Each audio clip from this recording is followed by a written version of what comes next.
ওর মুখটা খুলে দিচ্ছি বলে না, মুখোশটা ওর রাগ। ওটা একটা সাম্প্রদায়িক লোক, 3 বার ভোটে হেরেছে। 19-এ রায়গঞ্জে, 21-এ চণ্ডীতলায়, 24-এ মুর্শিদাবাদে।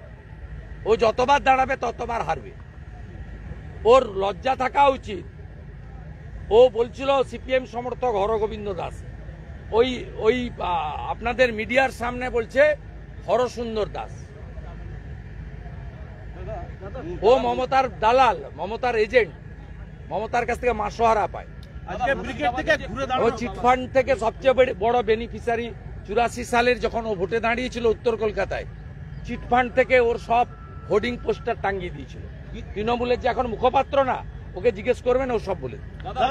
ঘুরে দাঁড়ানোর কথা বলছেন ব্রিগেডের আজকে সভাপতি লোক হয়েছে নি গুড়িয়ে বাড়িয়ে গোটা সিপিএম বলবে গণসংগঠন।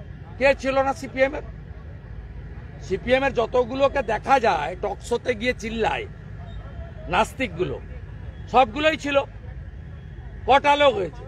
একটা বড় অংশের হিন্দুকে ধন্যবাদ দেব, তারা সিপিএম এর থেকে মুখ ঘুরিয়ে নিয়েছে। ছবি দেখান না, ফাঁকা মাঠ। এমনি তো মাঠের 1/10 করেছে, 9 ভাগ বাদ দিয়েছে।